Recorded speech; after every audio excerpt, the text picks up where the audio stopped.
ఈ ఈ సో ఇదిలో బఫర్ జోన్ అని ఇవన్నీ చేయకుండా కావాల్సిన దాంట్లో డెవలప్మెంట్ చేయడానికి దయచేసి చేయండి అని చెప్తున్నాను నేను. ఇంతమంది ఇల్లు తీసుకొని అంత పెద్ద గాంధీ స్టాచ్యూ కట్టాల్సిన అవసరం ఏంటి మీకు? నేను ఇప్పుడు అపార్ట్మెంట్ నుంచి కూల్స్తున్నానంటే ఇక ఆయన బాగా ట్రెండింగ్ అయిపోయింది, ట్రెండింగ్ టాపిక్ అయిపోయింది. అపార్ట్మెంట్ ఏదో కూల్ చేసిండు అనుకో, ఇక వచ్చే డెకెట్లో కాంగ్రెస్ ఉండదు. మీకు నిజంగానే కట్టుకోవాలనిపిస్తే మీరు ఎక్కడైనా కట్టుకోండి, మా ఇల్లుని డిస్టర్బ్ చేయకండి. మా మమ్మీ వాళ్ళకి ఆల్రెడీ చాలా టెన్షన్స్ ఉన్నాయి, ఇప్పుడు ఇంకో పెద్ద టెన్షన్ పెడుతుంది. మీరు అసలు ఎవరు మమ్మల్ని అరెస్ట్ చేయడానికి? నిజంగానే గాంధీజీ మీద రెస్పెక్ట్ ఉంటే మీ ఇల్లు కూర్చుకొని అక్కడ కట్టుకోండి. మీరు ఇప్పుడు చూడడానికి చాలా నార్మల్ అపార్ట్మెంట్ ఉండొచ్చు, కానీ అది మాకు లోపల అది మాకు కంఫర్ట్ జోన్ అనమాట. మనతో మాట్లాడడానికి సిద్ధార్థ్ 10th క్లాస్ అబ్బాయి ఉన్నాడు. మీకు ఇప్పుడు యాన్యువల్ ఎగ్జామ్స్ కూడా అవుతున్నాయి, మరి ఎట్లా చదువుకుంటున్నారు? ఇంత టెన్షన్లో కూడా మీరు ఎట్లా చదువుకుంటున్నారు? ఇంత టెన్షన్లో చదువుకున్నా కానీ మేము మా హార్డ్ వర్క్ మొత్తం పెడుతున్నాం. ఎంత కాన్సన్ట్రేట్ చేయాలంటే అంత కాన్సన్ట్రేట్ చేస్తున్నాం, కానీ ఇంకా మనసులో ఆ శాంతి లేకపోవడం, దీని భయం మాకు ఆ చదువులో బాగా ఎఫెక్ట్ పడుతుంది. ఏం చెప్పాలనుకున్నాం సీఎం రేవంత్ రెడ్డికి? ఈ బఫర్ జోన్కి ఒక పాయింట్ లేదు. సుందరీకరణ చేస్తే మూసిక్ సుందరీకరణ చేయాలి, దాంట్లో ఏం చేయాలి? ఇక్కడున్న ఇల్లుని పగలగొట్టి ఏం ప్రయోజనం? ఇంకా పవర్టీ పెరిగిద్ది. ఇప్పుడు గుజరాత్లో సబర్మతి రివర్ ఎట్లా చేసినామో అట్లాగే చేస్తామని చెప్పేసి కూడా సీఎం చెప్తున్నాడు. అంటే అది సేమ్ ప్రాజెక్టు ఇది ఒకటి అనుకుంటారా? మీరు ఒపీనియన్ ఏంటి అసలు? అదే అక్కడ సుందరికం వాళ్ళు మంచిగా చేస్తున్నారు, ఒక మంచి ప్రాసెస్తో చేస్తున్నారు, అది అందరికీ ఫేర్ ఉన్న ప్రాసెస్తో చేస్తున్నారు. కానీ ఇది మొత్తం అన్ఫేర్, మొత్తం ఇల్లు కూల్ చేస్తామని ఇవన్నీ చేసి సుందరికానికి కాదు. ఎప్పుడైనా పవర్టీని తగ్గించడానికి చూడాలి, కానీ ఇది చేస్తే ఇంకా పవర్టీ పెరిగిద్ది, ఇంకా దేశానికే నష్టపోయిద్ది. బాబు చెప్పు, ఏంటి ఎగ్జామ్స్ అయిపోయినాయా మీకు? ఎట్లా చదువుకుంటున్నాం? రేపు ఎగ్జామ్స్ ఉన్నాయి, కానీ మేము మా ఇల్లు పోతున్న బాధతో మేము ఇక్కడికి వచ్చి ప్రొటెస్ట్ చేస్తున్నాం. మా ఇల్లు కూల్చకుండా రివర్ని నీట్గా చేస్తే మాకు అంతా హ్యాపీ ఉంటారు, కానీ ఇట్లా చేస్తే మాకు చాలా బాధ ఉంది. ఎవ్రీ సండే వచ్చి ప్రొటెస్ట్ చేస్తాం ఎగ్జామ్స్ మధ్యలో. అంటే ఎగ్జామ్స్ కోసం మీరు కాన్సన్ట్రేషన్ చాలా తగ్గిపోయిందా? చాలా తగ్గిపోయింది. ఇప్పుడు నాకు ఎగ్జామ్ ఉన్నా కానీ నేను వచ్చి ప్రొటెస్ట్ చేస్తున్నాం. ఏమంటారు మీ అమ్మ నాన్న ఏమంటున్నారు? వాళ్ళ ఎట్లా ఉన్నారు? వాళ్ళ అంటే సైకలాజికల్గా డిసప్పాయింట్గా ఉన్నారా? వాళ్ళకా ఇంటి ఆఫీస్ నుంచి వచ్చిన వెంటనే ఇవి ఉంటాయి, మళ్ళీ హాలిడేస్ దొరికిన రోజు ప్రొటెస్ట్. ఎప్పుడు చూసినా వాళ్ళు ఫ్రీగా ఉండరు, స్పెండ్ చేయరు టైం. మరి ఎట్లా అంటే ఒక ఇండిపెండెంట్ హౌస్ రివర్ దాన్ని మేము స్టార్ట్ చేస్తూనే వాళ్ళు ఏం చేసారు, మా బఫర్ జోన్లో వచ్చిందని ఇట్లా చెప్పారు. మేమేమనుకున్నాం మంచిగా కట్టుకొని రివర్ పక్కన ఉందాం అనుకుంటే మొత్తం ఇట్లా చేస్తున్నారు. సీఎం రేవంత్ రెడ్డి మీ అపార్ట్మెంట్స్ మొత్తం కొలగొడదాం అంటున్నాడు, మిమ్మల్ని ఇక్కడి నుంచి పంపిస్తా అంటున్నారు. మరి అపార్ట్మెంట్స్ కాదు, మరి రివర్ ఫ్రంట్ పక్కన ఒక ఇండిపెండెంట్ హౌసెస్. మీకు ఎగ్జామ్స్ అయిపోయినాయా? మీకు ఎట్లా ప్రిపేర్ అవుతున్నారు? మీ ఇల్లు సీఎం రేవంత్ రెడ్డి కొలగొడతా అంటున్నాడు. మాకు ఎగ్జామ్ ఉన్నా సరే మేము హాఫ్ డేస్ వచ్చేస్తున్నాము, ఎగ్జామ్ రాసి ఫాస్ట్ వచ్చేసి ఇట్లా ప్రొటెస్ట్ చేస్తున్నాము, ఎందుకు తీసుకుంటున్నారు ఇల్లు అని. ఎగ్జామ్స్ ప్రిపేర్ అవుతున్నావు బాగా? ఇంత టెన్షన్లో కూడా నువ్వు ప్రిపేర్ అవుతున్నావు ఎగ్జామ్స్కి? అంటే మేము ప్రిపేర్ అవుతుంది ఒక ½ అవర్ 1 అవరే. ముందు ఈ ప్రాబ్లం లేనప్పుడు ఒక 5-6 అవర్ అయినా కూర్చొని డే మొత్తం ప్రిపేర్ అవుతుండే. ఇప్పుడు ఒక ½ అవర్ 1 అవర్ ప్రిపేర్ అయ్యి కిందికి వచ్చి మీడియాలో మాట్లాడుతున్నాం, ప్రొటెస్ట్ చేస్తున్నాం మేము. సో మీరు రేవంత్ రెడ్డి సార్ మాకు ఫస్ట్ గాంధీ సరోవర్ ప్రాజెక్ట్ కోసం అడిగారు ఇల్లు, దానికి మేము ప్రొటెస్ట్ చేస్తే చెప్తున్నారు ఇప్పుడు డేంజర్ జోను, అది 0% ఇదంతా చెప్తున్నారు. ఇప్పుడుంటే మళ్ళీ మీరు గాంధీ స్టాచ్యూ కట్టిన తర్వాత అప్పుడు ఉండదా డేంజర్ జోను? ఇప్పుడు ఎందుకు ఉంది? అయితే ముందెందుకు చెప్పలేదు? ఇది ఉంటే ఎందుకు చెప్పట్లేదు మాకు? ఇప్పుడు లాస్ట్ మినిట్లో వచ్చి ఇట్లా భయం పెడుతున్నారు, మాకు టెన్షన్ పెడుతున్నారు, ఎగ్జామ్స్ అవుతున్నాయి మాకు, ఏం చేయాలి మేము? మీరు ఇట్లా ప్రొటెస్ట్ చేస్తే పోలీసు వాళ్ళని పెట్టి మిమ్మల్ని అరెస్ట్ చేపిస్తాం అంటున్నారు. ఎందుకు అరెస్ట్ చేపిస్తారు? మా ఇల్లు పోతున్నాయి అంటే మేము ఇక్కడ ప్రొటెస్ట్ చేస్తున్నాం కదా, మమ్మల్ని ఎందుకు అరెస్ట్ చేపిస్తారు? మీరు అసలు ఎవరు మమ్మల్ని అరెస్ట్ చేపించడానికి? మా పేరెంట్స్ మీరు కోటేస్తేనే మీరు సీఎం అయ్యి నేను సీఎం అయినా అట్లా ఇట్లా వేస్తా అని చెప్పి చేస్తుంటే మేమేమి ఊరుకోము. ఇక్కడ మీరు ఫస్ట్ ఇట్లా బుల్డోజర్లని ఇక్కడికి పంపించండి, అప్పుడు చూపిస్తాం మేము.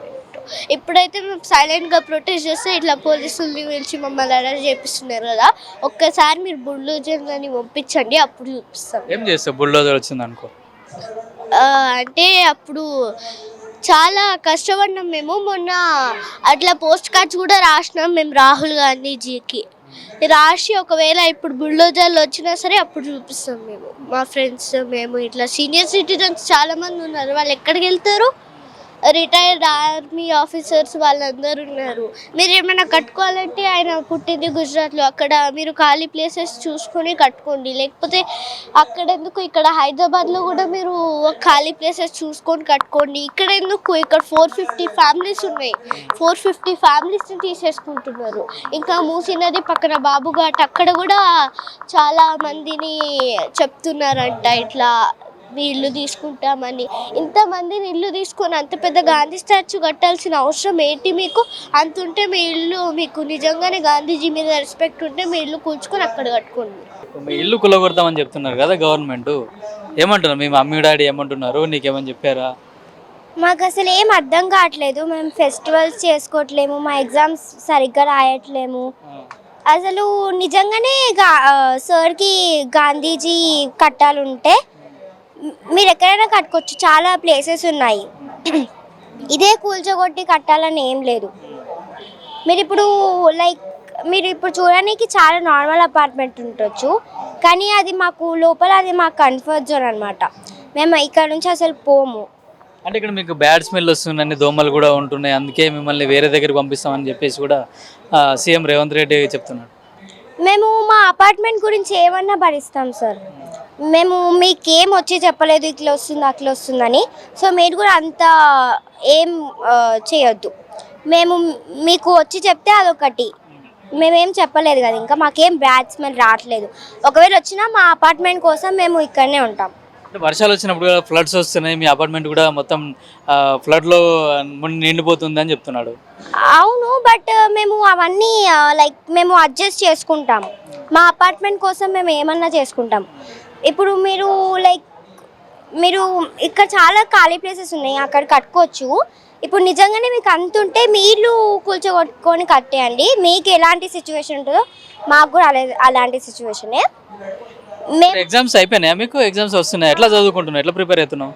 మాకు నిన్నతో లాస్ట్ అయిపోయినాయి. నాకు గ్యారంటీ పాస్ వస్తాయి అంతే, ఎందుకంటే ఈ టెన్షన్ వల్ల మేము ఏం చదువుకోలేదు. అంతకుముందు ఏ ర్యాంక్ వచ్చేది? అంతకుముందు నేను చాలా బాగా రాస్తుండే, 90% వస్తుండే. బట్ ఇప్పుడు ఎవరికి తెలియదు ఎంత వస్తుందో. చాలా మెమరీస్ ఉన్నాయి, చాలా చైల్డ్హుడ్ మెమరీస్ ఉన్నాయి. నేను 2 years నుంచి ఇక్కడ ఉంటున్నాను. ఇప్పుడు వదిలిపోవాలంటే వీఆర్ నాట్ రెడీ. ఏం చెప్తావు సీఎం రేవంత్ రెడ్డికి? మీకు నిజంగానే కట్టుకోవాలనిపిస్తే మీరు ఎక్కడైనా కట్టుకోండి, మా ఇల్లుని డిస్టర్బ్ చేయకండి. మా మమ్మీ వాళ్ళకి ఆల్రెడీ చాలా టెన్షన్స్ ఉన్నాయి, ఇప్పుడు ఇంకో పెద్ద టెన్షన్ పెడుతుంది. మీరు అంతుంటే మా గేట్ టచ్ చేసి చూడండి, మేము చూపిస్తాం ఏమేంటో. నీకు రేవంత్ రెడ్డి తెలుసా? తెలుసు. ఎట్లా తెలుసు? అంటే మన ఎలక్షన్స్ గెలిచిండు, మొన్న మెస్సీతో కూడా ఫుట్బాల్ ఆడిండు కదా, తెలుసు, మాకు తెలుసు. మొన్న ఎలక్షన్ గెలిచినప్పటి నుంచి తెలుసు, న్యూస్లో కూడా చూసినాము.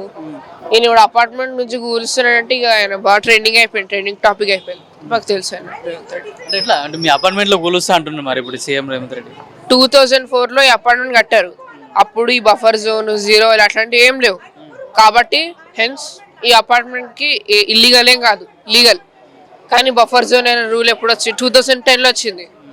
మరి ఇప్పుడు మమ్మల్ని ఎల్లగొట్టేసి మరీ జీరో వ్యాలీ ల్యాండ్ మీద, బఫర్ జోన్ ల్యాండ్ మీద ఎవరైనా గాంధీ స్టాచ్యూ కట్టుకుంటారా?